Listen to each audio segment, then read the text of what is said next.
Hey everyone, welcome back to my channel. I hope that you guys are doing well, and I hope that September was amazing for you guys.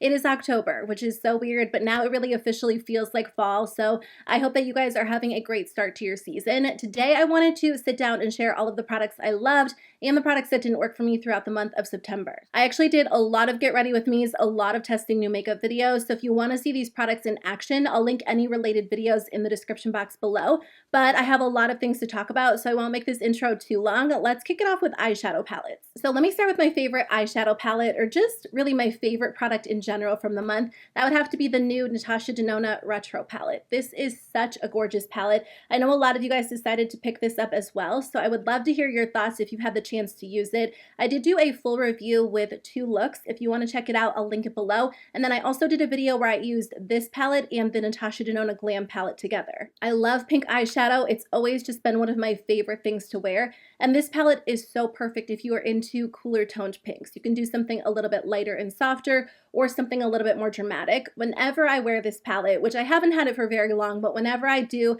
I always get compliments because it's such a gorgeous palette and the eye look just comes together perfectly. I was a little bit nervous about this palette right after I purchased it because I bought it and then I read that there were a lot of those cream to powder shadows in this palette, but I find that the best way to work with them is to kind of pack them on and then lightly blend them out, and they really just give you such a smooth, even look. So I do recommend this. I really don't experience any cons when I use it. When I initially used it, I felt like the shimmer shadows weren't as sparkly or intense as I wanted them to be.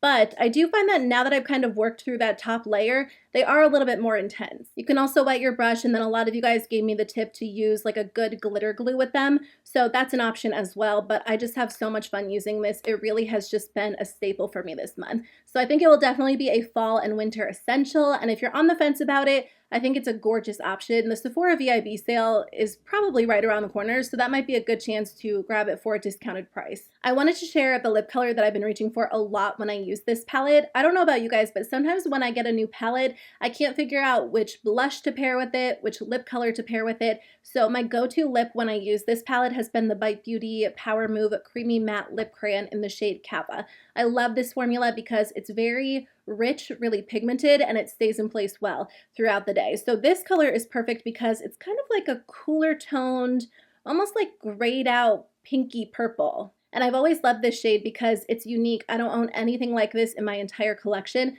but I find that it pairs so well with the Natasha Denona Retro palette. You can layer it up to get like the full opacity and get a lot of pigmentation, or you can apply just a little bit and apply a lip gloss on top and it will give you a softer look. So this really has been my favorite. I think it just goes so well with this palette. The other palette that I've been loving, that I've probably used maybe just as much as the Retro palette, maybe just a little bit less, but I think I've had this longer, is the ColourPop It's a Mood palette. This is the most ideal fall palette. I'm wearing this one today. I just did a very simple neutral look because a lot of the looks that I've been doing with this have been really vibrant, super colorful. I have a couple of videos on my channel where I've used this as well if you guys want to see it in action. But at this point, I've used every single shadow in here and they perform so well. They are just very rich, very easy to work with. I do feel like these days ColourPop's eyeshadow formula can vary a little bit. There was a time when their eyeshadow formula was very consistent across the board with their palettes, but because they do release so much these days, sometimes there are palettes that are a little bit better than others,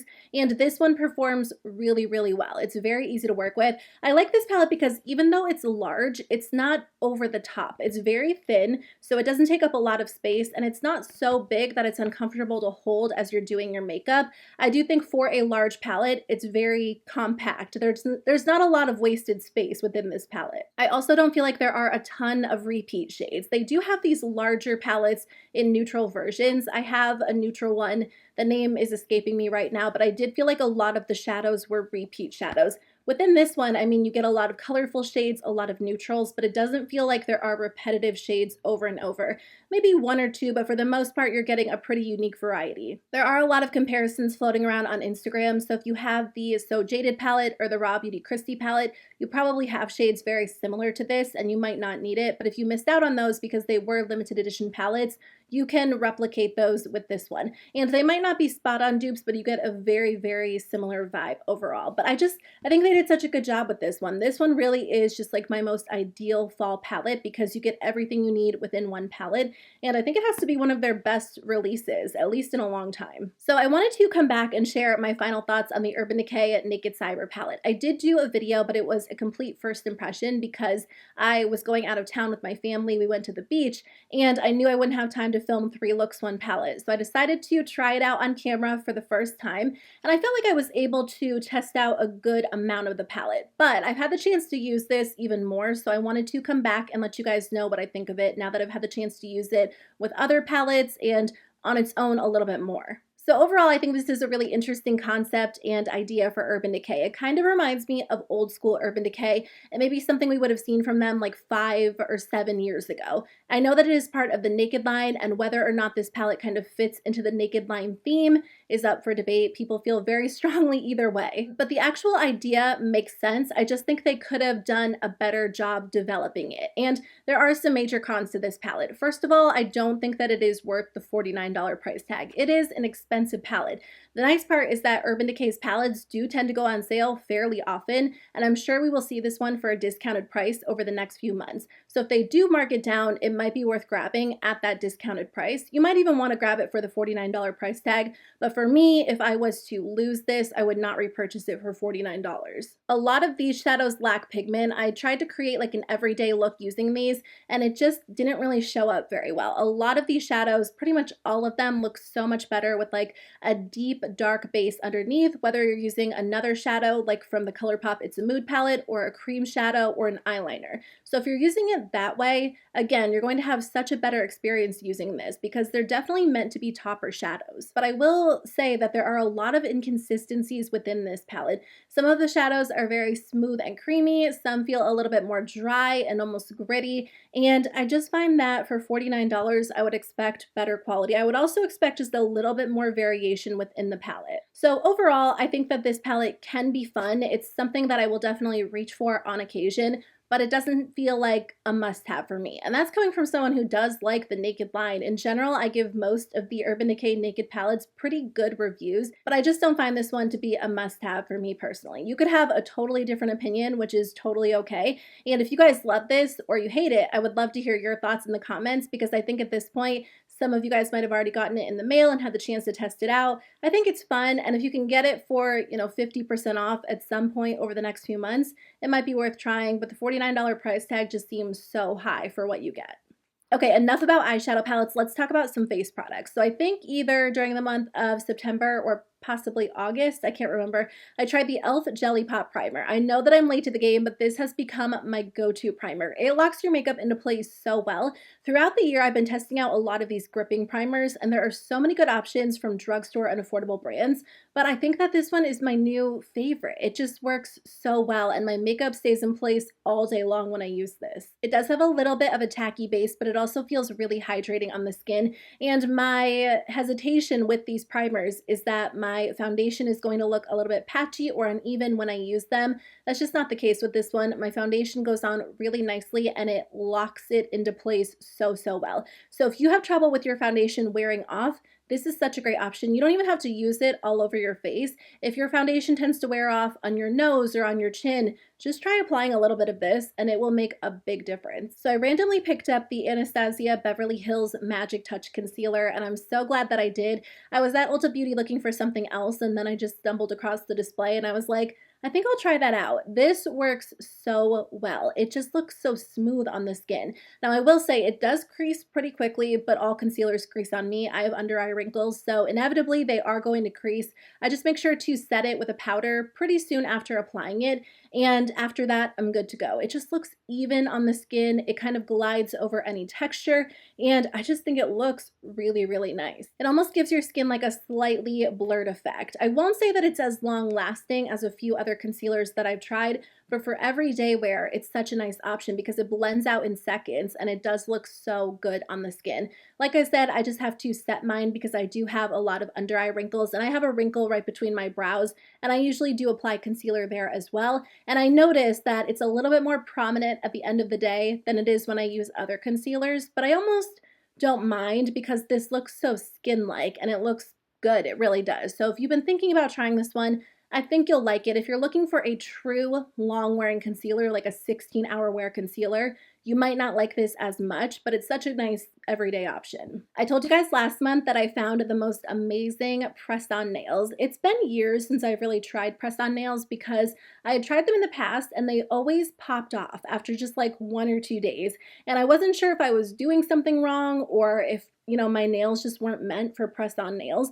But I got a couple of sets from this brand, Static Nails, in the mail as PR, so I decided to try them, and I fell in love with them. I actually went on the website and purchased a bunch of other sets because they're so good. These stay in place so well. I just put this set on, I think like 2 days ago, but before that, I had a set on, and I was at the beach. We were building sandcastles with my nieces. I was in the ocean, and they lasted. I actually had to take them off after 2 weeks. I think they would actually last 3 weeks. I usually have like 1 or 2 pop off around the 10-day mark if I just like hit my hand wrong or, you know, it's a little bit loose and I remove it and glue it back on. But the rest of them, especially the ones on my thumbs for some reason, will last 2 full weeks until I actually remove them. So like I said, I just applied this set. I'm going to see if I can get it to last for 3 weeks. This is such a fun set. I'm usually like a neutral nail person, but I decided to step outside my comfort zone because they have a lot of really fun options on the website.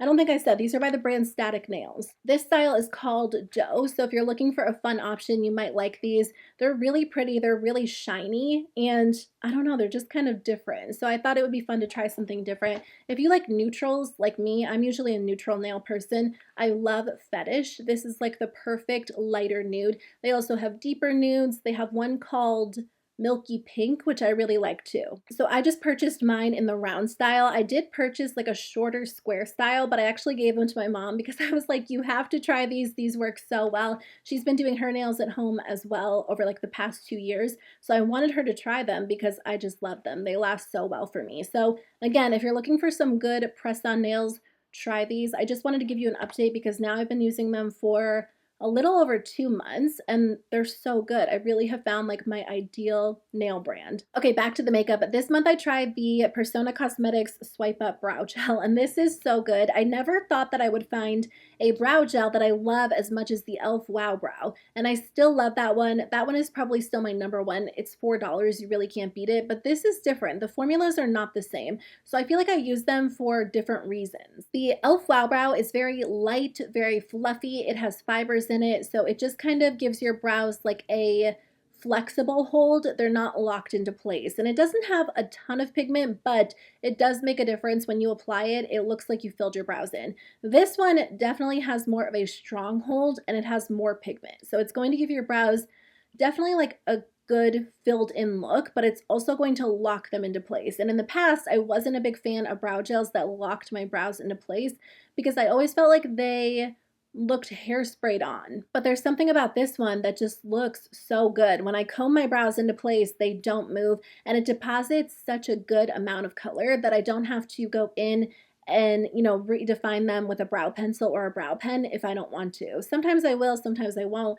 but this just makes such a difference when you use it. So if you're looking for a good brow gel that not only makes them look more thick and voluminous, but locks them into place, this is the one to try. It's such a great option. I also tried the Milk Makeup Hydro Grip Eye and Concealer Primer this month, and unfortunately it didn't work for me. I was really excited about this because when I initially read the description in a purchase or pass video, I told you guys it just sounded interesting. It sounded like it could work well for me, and I do like the original Hydro Grip Face Primer, but for some reason this just does not make my eyeshadow look good at all.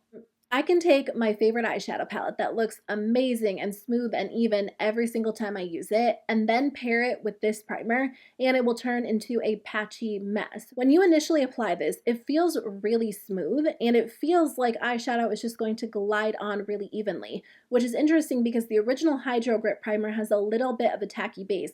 This doesn't feel tacky as you're applying it, but then once you start blending eyeshadow on top, you can feel a little bit of a tacky base. It doesn't matter if I use this on its own or set it into place with an eyeshadow first before doing my eyeshadow, I get the same result. So for me, it doesn't work well. It doesn't create a smooth, even canvas. It does lock my eyeshadow into place, like it doesn't fade throughout the day. So if you do like a sticky, tacky base that will lock your makeup into place, then you might really enjoy this. I think I just prefer more of a smooth base. As I get older, I notice that my eyelids are a little bit more textured. For some reason, I always have like a dry spot right here. So I just need an eyeshadow primer that's going to glide over those areas rather than one that's going to be a little bit tacky. But again, I know there are people who prefer tacky bases. So if that is you, you might enjoy it. It has pretty good reviews on Sephora's website. It just didn't work for me, unfortunately. I don't notice a big difference when I use this for my concealer under my eyes either. There's one more way that I want to try it. I want to try using it around my nose because that is where my foundation tends to wear off the most quickly.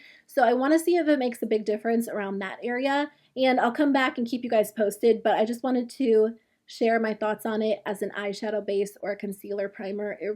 It's just not something that I personally love. But again, it could work for you. I would just kind of read through the reviews on Sephora's website before purchasing it. There are two cheek palettes that I wanted to share with you guys. I'm not usually the biggest cheek palette fan, but I've been reaching for these two nonstop. The first one is from e.l.f. It's the Electric Mood Pity Zion Quad. I think they're discontinuing this entire collection because when I checked the website, everything was on sale. I think this is normally $12 and now you can get it for just under $10. So I don't know. I hope they're not getting rid of the line. I thought it was a really good line. I don't think it got a ton of hype on social media, so maybe it wasn't selling as well. But if you are looking for cream cheek products that are very easy to work with, if you are intimidated by super long-wearing pigmented formulas, then you might enjoy this one. Now you can build it up to get a little bit more of a vibrant look, but overall it's just a very lightweight formula that melts into the skin in such an easy, everyday type of way. As I've tried a bunch of different cream formulas this year, I have come to appreciate long-lasting formulas, but more so formulas that are easy to work with because creams can be a little bit intimidating. They might look a little bit heavy or patchy, or they might be difficult to blend out.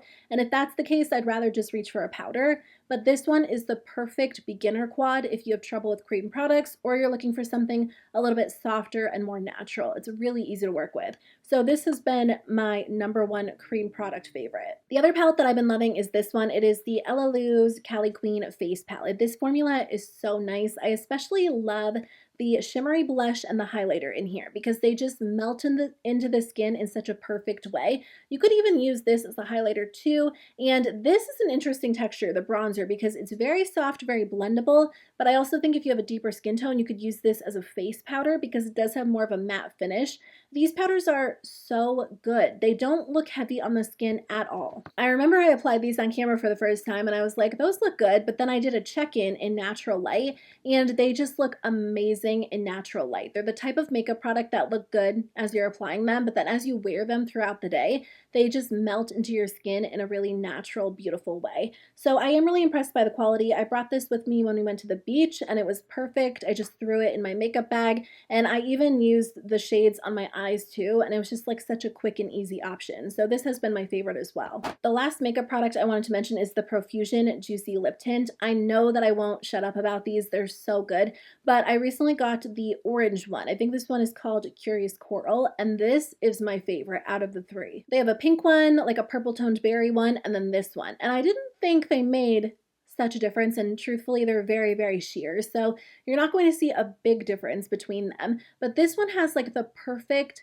warm toned hint. So what I like to do is just apply a lip liner. I usually use the ColourPop Lippy Pencil in BFF, and then I'll apply this on top, and it just gives my lips like a hint of warmth. It's so comfortable, so glossy, lightweight, hydrating. It's just the best, and it's $4. A lot of you guys ask me where you get Profusion. You can get their products at Walmart, but I don't think they have the lip oils at Walmart, so I just place an order on their website when I want to try something. I do recommend their eyeshadow palettes, but I really recommend their brushes. Their brushes are the best. I recently just washed like all of my brushes, and since then, I've only wanted to use my Profusion face brushes because they're so nice. So if you're trying the Juicy Lip Tints, try the face brushes. You won't be disappointed. The last thing I want to mention is the e.l.f. Cosmetics Holy Hydration Hydrogel Moisturizer. So they recently expanded the Holy Hydration line, which has been a favorite of mine for years, but I love the new products they created, especially this one. This is the perfect daily moisturizer, especially if you have oily skin, but you still need something hydrating, because even if you have oily skin, you still need really hydrating products, especially to balance out that oiliness. And the texture of this is so perfect. It's like a cream gel hybrid. I've been using this every single day as my daily moisturizer. And weirdly enough, I do feel like my skin is a little bit less oily. I know I know like the research shows that if you have oily skin, you could still use really hydrating products. And like I said, it will balance out that oiliness. For some reason, I never want to believe it. I always feel like it will make my skin more oily. But whenever I do use something super hydrating on a daily basis, I notice a difference. And the reason why I'm so willing to use this every single day is because it's really lightweight. There are a lot of hydrating skincare products that I love, but some of them just feel a little bit too heavy during the day if I'm going to apply makeup on top, because I feel like my makeup just doesn't sit as well on my skin. This sinks into the skin really well. It leaves your skin looking so smooth, and I can't get enough of it. It feels like an expensive high-end moisturizer. So if you're looking for an affordable option, I like the entire Holy Hydration line, but especially this product. It's so, so good. I just did a video with e.l.f. talking about these products. This video is not sponsored. I like a lot of affordable skincare products, but e.l.f. has always been like my go-to brand for affordable skincare. So I was just excited to see them expand the line, and this product is amazing. Okay, guys, that is everything I wanted to share with you in today's video. Thank you so much for taking the time to watch. I really appreciate it. I hope that October is amazing for you guys. I would love to know if there's anything you guys want to see on my channel over the next few weeks. Let me know in the comment section below. But otherwise, I'll see you guys very soon with a new video. Bye.